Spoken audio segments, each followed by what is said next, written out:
Hola, soy Guillermo Torres Quirós y en esta columna política semanal, bueno, pues tenemos mucho de qué platicar.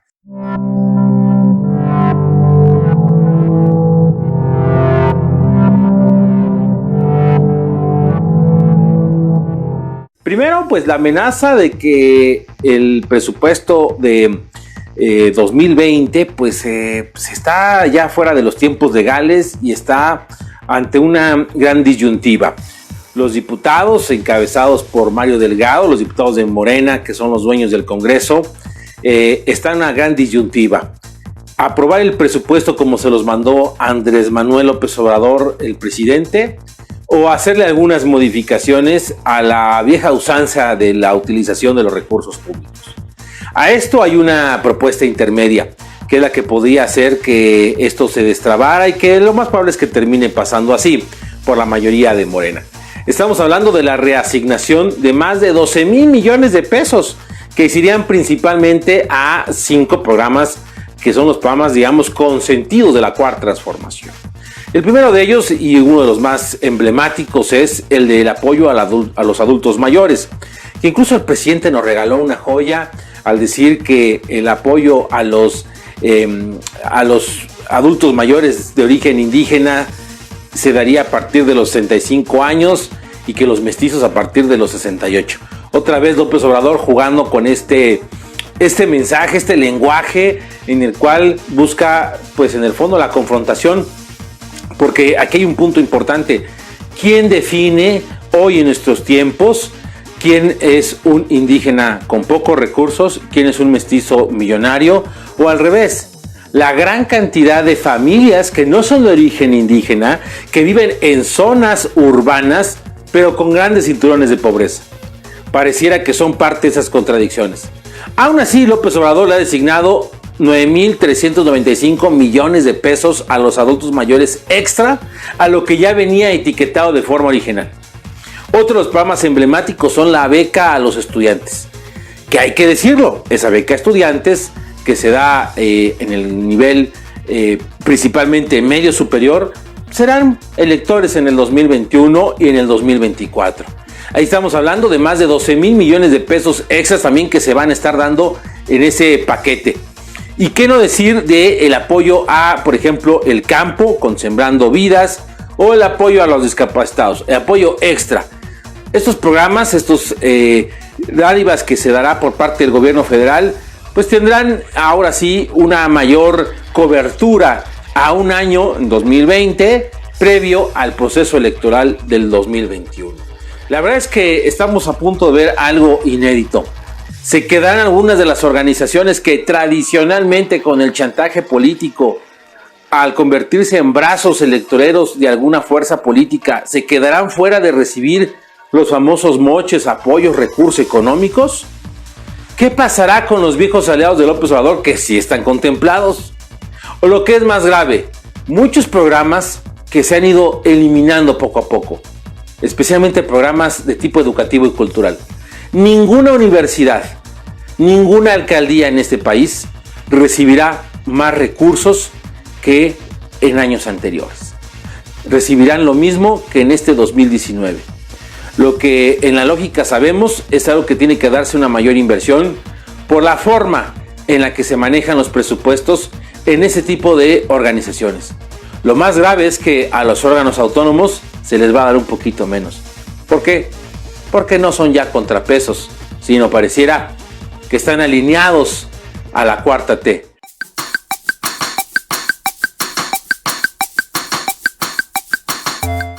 Hablando de esa alineación, pues solamente falta rematar lo que en el espacio de esta columna dijimos la semana pasada. Y es que si no se repetía el proceso para elegir a la cabeza de la Comisión Nacional de Derechos Humanos, íbamos a ver lo de siempre. Un abuso del poder y un dimes y diretes. Y así lo vimos. La parte de una discusión de más de 6 horas en tribuna, en donde vimos al final momento de la aprobación en el que se decidió no repetir ninguna votación para la elección de la presidenta de la Comisión Nacional de Derechos Humanos, se decidió que Rosario Piedra Ibarra será la titular de esta importante comisión, no importando su militancia en Morena, no importando si no tiene conocimientos en derechos humanos. Era la bendición del presidente y ante la indicación del Ejecutivo, pues hay que cumplirla. Por muchos esfuerzos que hizo Xochitl Gálvez o el propio Madero, que quiso jugar a la película del Santo contra los vampiros, él solo contra 15 senadores, la verdad es que pues se aprobó lo que sabíamos que se iba a dar. Con tristeza, un organismo autónomo más queda en manos de quienes ejecutan las principales medidas del país. Es decir, el propio Ejecutivo, el propio presidente, como cabeza de la Cuarta Transformación. Y bueno, otro tema también delicado es el tema de la inseguridad. Un tema en el cual, hay que decirlo, puede haber mucha cuarta T, pero si no se modifica el esquema de combate a la inseguridad, si no bajan las cifras, si no vemos nosotros pues números en los cuales los homicidios vayan a la baja o los delitos de alto impacto, la verdad es que no veremos en la transformación de la gente realidades como las que se muestran con este agudo tema. Y qué mejor que uno de los principales activistas en el tema de la paz, Javier Sicilia. Recordemos que Javier Sicilia surge en la recta final del sexenio de Felipe Calderón. Este poeta y, pues digámoslo así, intelectual, pues especialista un poco en el reclamo, pues tomó fama al dar a conocer que su hijo había sido asesinado por el crimen organizado. Es así como Javier Sicilia encabezó primero una caravana por la justicia, la paz y la dignidad, que llegó en su momento a Los Pinos, que también llegó de la Ciudad de México hacia el norte de nuestro país e incluso cruzó la frontera con los Estados Unidos. Javier Sicilia se convirtió en un símbolo importante. Nadie va a olvidar cuando en Castillo de Chapultepec se presentó cada uno de los aspirantes a la presidencia de la República en el 2012 a tener un diálogo con Javier Sicilia y otras víctimas de la inseguridad. Y ahí Javier Sicilia tomó un papel serio, el de un personaje crítico, pero al mismo tiempo un personaje que daba un toque, digámoslo así, de observación aguda a lo que estaba haciendo el gobierno. Javier Sicilia desapareció un rato, un poco después de la promulgación de la ley nacional contra la ley nacional a favor de las víctimas, y reaparece Javier Sicilia, pero reaparece en la época de la Cuarta Transformación, aparece en la época donde Andrés Manuel López Obrador, quien incluso fue un beneficiado indirecto del mensaje de Javier Sicilia. Olvidemos cuando Javier Sicilia quiso darle un beso precisamente en el Castillo de Chapultepec, que López Obrador lo evitó, pero que se ganó los aplausos. Pareciera que a López Obrador se le olvidó eso. Y pareciera que otra vez estamos en esa misma narrativa. Los que critican a López Obrador son fifís, conservadores, neoliberales, enemigos de la República de la Cuarta T. Y ahora Javier Sicilia se convierte en otro más de los despreciados por López Obrador. La crítica de Sicilia es: señor presidente, cambie la estrategia, lo mismo que le dijo en su momento a Calderón. No hagamos de este país una carnicería, y el crimen organizado es un gran monstruo, hay que atacarlo con inteligencia. Pero esto a López Obrador no le interesa.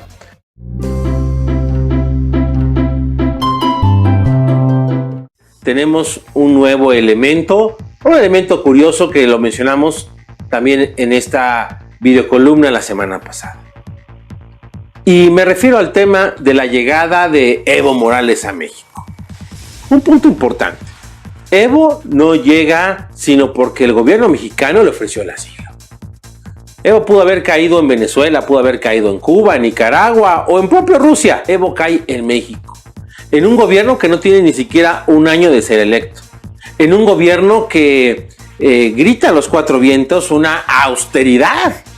Pero, ¿qué está pasando con esta austeridad cuando vemos a un presidente que ya no es presidente porque él públicamente renunció, ese es el argumento de Evo Morales, que iba por la cuarta reelección violando la constitución de su país, cometiendo un fraude electoral, sí, un fraude electoral, como en su momento recriminó en 2006 Andrés Manuel López Obrador. Llega Evo en un avión de las Fuerzas Armadas, en un avión con nuestros impuestos, pero ahí no acaba la dinámica de Evo Morales. La dinámica de Evo Morales continúa cuando reaparecen algunos elementos del Estado Mayor Presidencial, más de 14, cuidándolo. Cuando reaparecen las camionetas blindadas. Cuando vemos a Evo saliendo de restaurantes de lujo. Cuando vemos a Evo Morales como un rockstar. Y es la verdad. Pareciera que la cuarta T tiene que darle un lugar exagerado a Evo Morales. Algunos dirán que es cortina de humo. Otros dirán que es para quedar bien en el ambiente internacional populista. Lo que es un hecho es que si había dudas de que Morena iba por ese camino, pues está dando señales muy claras. Recordemos cómo en su momento el propio López Obrador quiso pues marcar su distancia del propio Hugo Chávez al querer que no lo compararan. Pero ahora no le importa eso. ¿Quiénes reciben beneficios de la llegada de Evo Morales? Pues adentro del equipo de López Obrador tal vez, pero afuera no está pasando eso. Y no es que critiquemos que tome una medida el gobierno mexicano como lo ha hecho en el pasado, recibir a muchos de estos políticos perseguidos.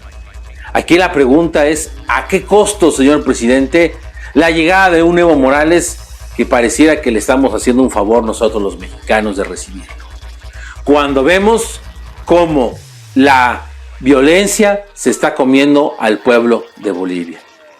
Y esto no es todo. Evo se molesta en las entrevistas cuando le cuestionan por qué su obsesión por el poder.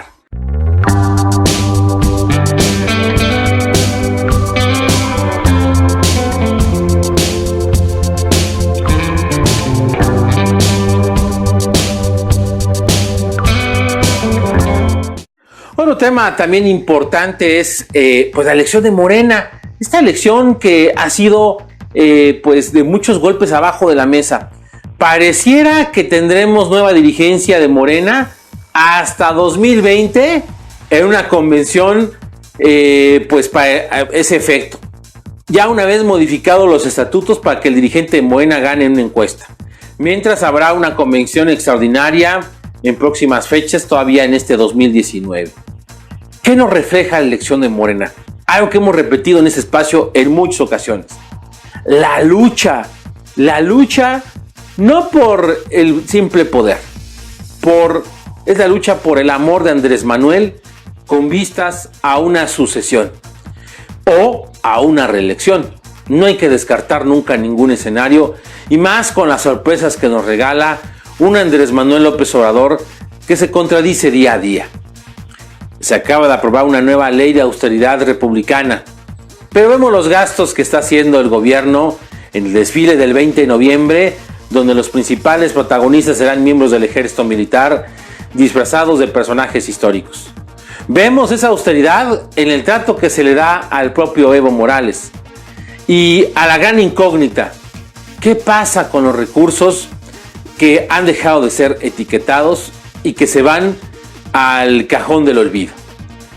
Es increíble que en una cuarta T, desde la tribuna del Senado, se aniquile a padres de familia que buscan la salud de sus hijos que tienen cáncer. Pero al mismo tiempo se aplauda con todo a personajes que no traen muchos beneficios al propio país.